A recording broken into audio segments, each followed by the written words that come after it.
મારું નામ રમેશભાઈ ચાવડિયા છે। હું લક્ષ્મીનગર વિસ્તારમાં છેલ્લા 23 વર્ષથી આનંદી એજ્યુકેશન ચેરિટેબલ ટ્રસ્ટ નામની સંસ્થા ચલાવું છું।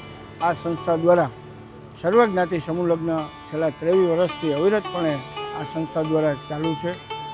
આ રવિવારે 22/2/2026ના રોજ 11 દીકરીઓના સર્વજ્ઞાતિ સમૂહ લગ્નનું આ સંસ્થા દ્વારા આયોજન રાખેલ છે। તેમજ આ સંસ્થા છેલ્લા 25 વર્ષની અંદર અવિરતપણે આ વિસ્તારની અંદર અનેક વિવિધ કાર્યક્રમો કરે છે, જેવા નવરાત્રિ હોય, પછી માતાના મઠ જતા પદયાત્રિકો માટે સેવા કરે છે, મેડિકલ કેમ્પ હોય, પછી નવરાત્રિ મહોત્સવ હોય અને હોલિકા દહન કાર્યક્રમ પણ આ સંસ્થા દ્વારા રાખવામાં આવે છે। આ સંસ્થા દ્વારા મારી આગેવાની હેઠળ મેં 250 દીકરીઓને કન્યાદાન અમારા તમામ મારા ટ્રસ્ટના સાથી મિત્રો, મારા ભાઈઓ જેવા હોય છે, અમે બધા સાથે મળી 250 દીકરીઓને મેં કન્યાદાન આપેલા। આ સંસ્થા દ્વારા આના માટે થઈને દર વર્ષે એક કમિટી બનતી હોય છે। અમે કોઈ પણ જાતનું આને ચાર્જીસ અમારી સંસ્થા દ્વારા લેવામાં આવતી નથી કે એની અમે કોઈ પહોંચ અમારી સંસ્થાને આપતા નથી, પણ નોર્મલ ચાર્જની અંદર સામાન્ય વર્ગના માણસોની અંદર જોડાતા હોય છે, જેથી કરીને કોઈ એવી ફી જે લોકો સમૂહ લગ્નનું આયોજન કરતા હોય ને ફી લેતા હોય એવી આ સંસ્થા કોઈ પણ પ્રકારનું એવું કોઈ ફીનું ચાર્જીસ રાખતું નથી। દીકરીઓના કરિયાવરની વાત કરીએ તો છેલ્લા 23 વર્ષથી આ સંસ્થાની અંદર 125 આજીવન દાતાઓ હોય છે।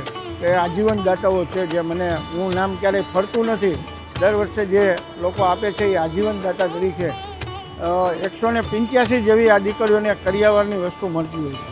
વિસ્તારના તેમજ ટીમ વર્ક તેમજ લતાના નામી અનામી દાતાઓ, લક્ષ્મીનગરના વેપારી ભાઈઓ તેમજ લક્ષ્મીનગર વિસ્તારના તમામ રહેવાસીઓના સાથ અને સહકારથી આ સંસ્થા અમારા આનંદી આશ્રમ પાસે અમારી આ સંસ્થાની ઓફિસ છે, ત્યાં ઓફિસે તેમજ દર વર્ષે રેગ્યુલર દાતાઓના દર વર્ષે મારે તો વર્ષમાં એકવાર તમામ ઘરની મુલાકાત હું લઉં છું, ત્યાં ઘરે ઘરે જઈ અને લોકો પાસેથી ફંડ એકત્રિત કરી છે, તેમજ જે રેગ્યુલર દાતાઓ છે એને ફોનથી પણ જાણ કરી છે અને 1100 જેવી કંકોત્રી આ સંસ્થા દ્વારા દર વર્ષે બનાવવામાં આવે છે, ડિજિટલ ટાઈપની।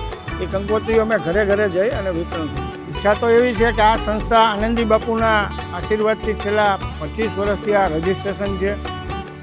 1 વર્ષ કોરોનાનું બાદ કરતાં આજે 23 વર્ષ એટલે 25મું વર્ષ મારા અંદાજ મુજબ આવતા વર્ષે 27માં થાય છે। એટલે હું એવું વિચારું છું કે આવતા વર્ષે આ જ તપોભૂમિમાં, આનંદી બાપુની તપોભૂમિમાં 25 દીકરીઓના સમૂહ લગ્નનું આયોજન થાય એવી મારી ઈચ્છા છે।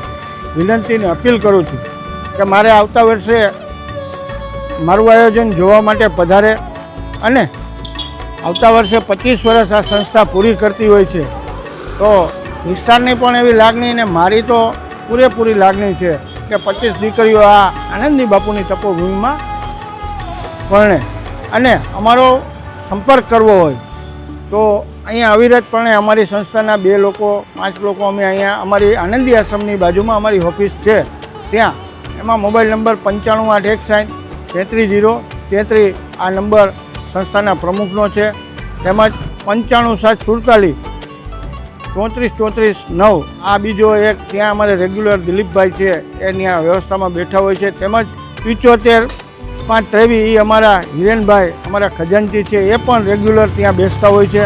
આવા 3-4 નંબર છે, જે લોકો સંપર્ક કરવો હોય તો આ નંબર ઉપર ફોન કરી ગમે ત્યારે 20 હોર્સ ગમે ત્યારે આ સંસ્થાને મદદ કરવી હોય તો આ નંબર ઉપર કરી શકે છે। તેમજ આ લક્ષ્મીનગરની અંદર રામ દરબાર છેલ્લા 60-65 વર્ષથી આ બહુ જર્જરિત હાલતનો ઊભો છે।